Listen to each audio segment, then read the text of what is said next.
ಇವತ್ತು ಮುನಿರತ್ನ ವಿಚಾರದ ಬಗ್ಗೆ ಚರ್ಚೆ ಆಗಬೇಕು ಅಂತ ಹೇಳ್ತಾರೆ ಆಡಳಿತ ಪಕ್ಷದವರು. ಕೋವಿಡ್ ಪ್ರಕರಣ, ಯಾವ ಯಡಿಯೂರಪ್ಪನವರು ಅಂದಿನ ಮುಖ್ಯಮಂತ್ರಿಗಳು ಬಹಳ ಸಮರ್ಥವಾಗಿ ಕೋವಿಡ್ ಸಂದರ್ಭದಲ್ಲಿ ಇಡೀ ದೇಶವೇ ಮೆಚ್ಚೋ ರೀತಿಯಲ್ಲಿ ಬಹಳ ಸಮರ್ಥವಾಗಿ ನಿಭಾಯಿಸಿದ್ರು. ಇವತ್ತು ಯಡಿಯೂರಪ್ಪನವ್ರನ್ನ ಗುರಿಯಾಗಿಸ್ಕೊಂಡು ಯಡಿಯೂರಪ್ಪನವ್ರನ್ನ ಗುರಿ ಇಟ್ಕೊಂಡು ಇವತ್ತು ರಾಜಕೀಯ ಮುಗಿಸ್ಬೇಕು ಅನ್ನುವ ದುರುದ್ದೇಶ ಇಟ್ಕೊಂಡು ಅರೆಬೆರೆ ಬೆಂದಂತ ಜಸ್ಟಿಸ್ ಕುನ್ನಾ ವರದಿಯನ್ನ, ಮಧ್ಯಂತರ ವರದಿಯನ್ನು ಇಟ್ಕೊಂಡು ಇವತ್ತು FIR ಅನ್ನು ರಿಜಿಸ್ಟರ್ ಮಾಡಿದ್ದಾರೆ. ನಾನು ಮಾನ್ಯ ಮುಖ್ಯಮಂತ್ರಿಗಳು ಹೇಳೋದಕ್ಕೆ ಇಚ್ಛೆ ಪಡ್ತೇನೆ, ಸಿದ್ದರಾಮಯ್ಯನವರೇ, ಈ ರೀತಿ ಗೊಡ್ಡು ಬೆದರಿಕೆಗೆ ಹೆದರ್ಕೊಳ್ತಕ್ಕಂಥ ಪ್ರಶ್ನೆ ಅಲ್ಲ, ಇದು ಯಾವುದು ಹೊಸ್ತೂನೂ ಅಲ್ಲ. ಹಿಂದೆ ತಾವೇ ಮುಖ್ಯಮಂತ್ರಿ ಇದ್ದಾಗ 2018ರಲ್ಲಿ ಯಡಿಯೂರಪ್ಪನವರು ಮತ್ತೆ ಬಿಜೆಪಿಗೆ ಬಂದು ರಾಜ್ಯದ ಅಧ್ಯಕ್ಷರಾದರೆ ತಾವು ಮತ್ತೆ ರಾಜ್ಯದಲ್ಲಿ ಅಧಿಕಾರಕ್ಕೆ ಬರೋದಕ್ಕೆ ಸಾಧ್ಯ ಆಗಲ್ಲ ಅಂತ ಹೇಳಿ CAG ರಿಪೋರ್ಟ್ ಮೇಲೆ 25 FIRಗಳನ್ನು ರಿಜಿಸ್ಟರ್ ಮಾಡಿಸಿದ್ರು ಸಿದ್ದರಾಮಯ್ಯ ಸರ್ಕಾರ. 25 FIRಗಳನ್ನು ರಿಜಿಸ್ಟರ್ ಮಾಡಿ ಯಡಿಯೂರಪ್ಪನವ್ರನ್ನ ರಾಜಕೀಯವಾಗಿ ಮುಗಿಸ್ಬೇಕು.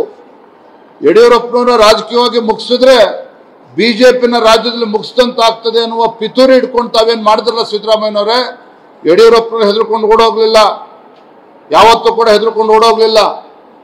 ಇವತ್ತು ಮೈಕಲ್ ಕುನ್ನಾ ವರದಿಯನ್ನು ಹಿಡ್ಕೊಂಡು ಬೆದರಿಸತಕ್ಕಂಥ ಪ್ರಯತ್ನ ಮಾಡ್ತಾ ಇದ್ದೀರಿ.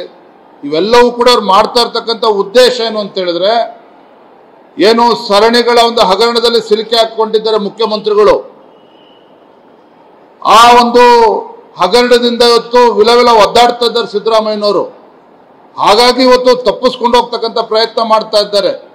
ಮತ್ತೊಂದು ಕಡೆ ಪ್ರಿಯಾಂಕಾ ಖರ್ಗೆ ಅವರು ಏನು ಬಹಳ ಶ್ರೀರಾಮಚಂದ್ರರು, ಇತ್ತೀಚೆಗೆ ಅವರ ಬಂಡವಾಳನೂ ಕೂಡ ಬಯಲಾಗಿದೆ.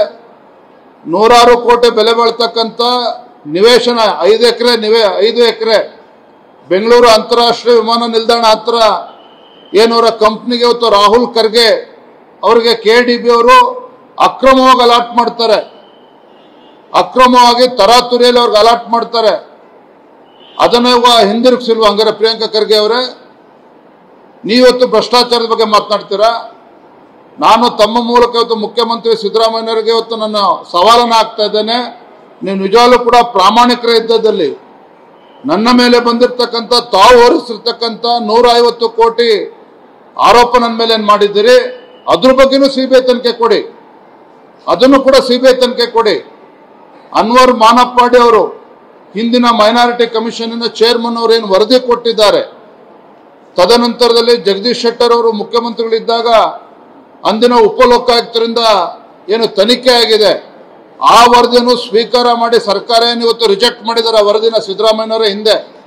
ಆ ವರದಿಯನ್ನು ಸ್ವೀಕಾರ ಮಾಡಿ ಅದ್ರ ಬಗ್ಗೆನೂ ಕೂಡ CBI ತನಿಖೆ ಮಾಡಿ.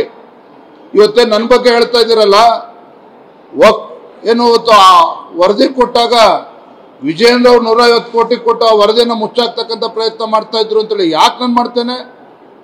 ಆ ವರದಿಯಲ್ಲಿ ಆರೋಪ ಇರೋದು ಯಾರ ಮೇಲೆ? ಕಾಂಗ್ರೆಸ್ ಪಕ್ಷದ ಹಿರಿಯ ನಾಯಕರುಗಳೇನಿದ್ದಾರೆ ಅವರ ಮೇಲೆ ಇವತ್ತು ಆರೋಪ ಇರ್ತಕ್ಕಂಥದ್ದು. ಲಕ್ಷ ಕೋಟಿಗೂ ಅವ್ಯವಹಾರ ಆಗಿದೆ ಇವತ್ತು ವಕ್ಫ್ ಪ್ರಾಪರ್ಟಿ ವಿಚಾರದಲ್ಲಿ ಲೂಟಿ ಮಾಡಿದ್ದಾರೆ ಅಂತೇಳಿ.